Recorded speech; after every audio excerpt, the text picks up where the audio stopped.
Instagram. Hey guys, it looks like James Charles is back again trying to clear his name from the waves of drama, from the AMAs to that ongoing saga with Kayla. And guess what? Kayla just spilled even more tea about James on her latest podcast episode. So buckle up because we need to unpack all the mess. So here's what's up. James has been going full force online, trying to shut down the negative buzz. But some people think he's a little too quick to respond to the paparazzi drama, way quicker than he ever addressed the more serious stuff from his past. Now, this week, James was at the American Music Awards, and there were tweets swirling around suggesting that no one was actually taking photos of him on the red carpet. But James wasn't here for the shade. He clapped back by reposting a comment on his Insta story, which said, "Not a single camera flash, I'm crying, AMAs." And then he hit back by scrolling through tons of photos of himself on Getty Images saying, "Lol, right?" He even made a dramatic TikTok reacting to the same shade, showing videos of himself with flashes going off everywhere. His caption, "How's the couch?" And then he reposted it again on Instagram with a casual lol. So yeah, he was determined to prove he wasn't getting ignored at the AMAs. But honestly, a lot of people were surprised he even got the invite, especially with all the drama surrounding Kayla Malik and her ex, Evan Johnson. Kayla opened up more about the whole mess on her podcast last week. She didn't hold back, saying, "This wouldn't even be a thing if he hadn't done the stuff he did. Like, seriously, he's been pulling this for years. There are so many videos of him doing the same thing." And in one of his old apologies, he literally admitted to messing with guys because he was desperate. And she wasn't done. Kayla clarified that she and James weren't even that close. Just to clear things up, I think a lot of people assumed James was my best friend. Absolutely not. He was an acquaintance. If I saw him out, I'd say hi, we'd chat, maybe we'd film something. This wouldn't be a drama if you did not do the things that you did.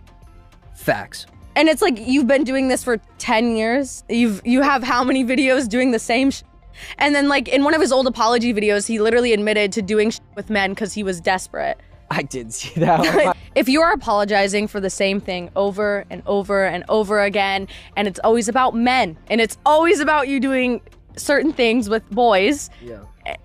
I mean, and then here we come in 2025, things aren't changing. But I'd never betray an acquaintance the way James did to me. Never. She called him out for getting close to her ex, the same ex she told him had treated her terribly, right after she confided in him about their breakup. Not a good look. Just to clarify, because I think a lot of the internet thinks that you think James was your best friend. Absolutely not. Okay, perfect. I think he was an acquaintance, and if I saw him out, I'd say hi, we'd talk, we'd chat, if there was a video, like, That's what I'm saying. Yeah, but because I know that's how you feel. The internet takes out of context. Yeah. You were saying it as in like, I don't know, like I call hella people my best friend and they're not my best friend, but it just means they're a friend. Right. There's somebody who you think has your back, who you think would be there for you in a time where you're dealing with a lot. Or at least to not do me dirty. Like you have no right or reason to f me over. I might not be best friends with somebody, but I would never do that James Charles did to that person. That's what I'm saying. And I said that, literally I said that. There are so many people I'm acquaintances with that I've collabed with only once, and we have not texted since, that I would never do that to. Yeah. So it's like, what the f gives you the right reason? And then there was this whole situation with a TikToker named Samar Lani. Samar made a video suggesting James should donate the money he earned from his viral response video, which racked up over 71 million views, to help DV survivors. James actually saw Samar's video and DM'd her. At first, she wasn't sure if she wanted to be involved, but she thought, okay, if it leads to something good, why not? James messaged her saying, "Hi Samar, just saw your video. Great suggestion. Would you be open to me stitching your video to discuss it? I'll credit you, but I respect your choice if you'd rather not. Once the analytics update, I'll send the receipt of what it made. Also, do you have any charity suggestions? I'll look into some too. Thanks again." But then he changed his mind. After talking to his team, he told her making a donation video might look self-serving and shift attention away from Kayla's story. "I'm definitely donating," he said. "I'll keep you updated on the numbers and where the money's going." But it started getting weird. Samar said she never asked for updates, yet James kept sending them. First, it was analytics, then more stats. Finally, he sent a screenshot showing he donated to Los Angeles House of Ruth, a shelter for women and kids escaping DV. He said they had a strong financial rating, which means the funds are actually helping victims. But by then, Samar just liked the message and stepped back. She said she felt weird about it, like there was an ulterior motive, and she didn't want to keep engaging. No, this has never been about Kayla's justice or other women's stories. In my opinion, this was a PR stunt because it took you talking to your team to come to this. And with that being said, I want to circle back to the rest of this conversation, which made me just kind of feel weird and uncomfortable because our conversation could have and should have ended there. James Charles felt the need to continuously send me updates of his analytics and his earnings off that video. I didn't once ask for them, I didn't care to see them. The reason I feel, and this is just my opinion, I don't know, the reason I feel that he continued to share this stuff with me was hoping that maybe I would make a video out of it. Because at this point, in my opinion, I think somebody on his team probably advised him to keep sending me stuff. Okay, so here we have May 11th. Well, here we have me mentioning him on my story when I met him in 2018. And then we have his analytics. And then the next day he sends his analytics again and then sends me a screenshot of his Amex donation and says, I went with Los Angeles House of Ruth. They're an incredible organization here in LA that focuses on young women and children that have been left homeless after escaping DV situations.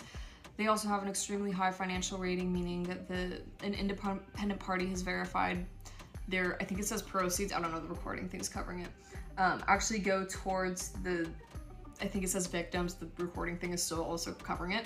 Basically, as opposed to other scam charities, I think it says, scam charities pocketing donations. And at this point, I just liked the message because I appreciated the information. I don't know, I just had a really weird feeling about it at that point, and I did not want to continue talking to him. I didn't want to have a conversation because something in my gut was telling me there was just a weird motive here. Now seeing Kayla's video, it's like, I cannot believe, like, I communicated with someone who literally put Kayla's life in danger, and now this person's just trying to send me every piece of proof that they have, that showing me that they're gonna donate to DV survivors and this, that. Like I said, the whole point of me sharing all this is to call that out.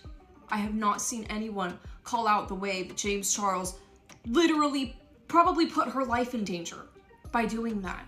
After hearing Kayla's side, she realized how messy the whole situation was. It seemed like James was trying to show off his donation receipts so she'd praise him and give him a PR win. In the end, Samar called him out, saying his actions could have put Kayla in danger by getting close to her ex and then trying to smooth it over with donations and private messages. It's a tangled mess. So that's the latest in the James Charles drama, from his AMA's clapback to getting accused of trying to spin donations into good PR. But now, I'm dying to hear what you guys think. Drop your thoughts in the comments below. You know I love you so much, and I'll see you in the next video. Bye.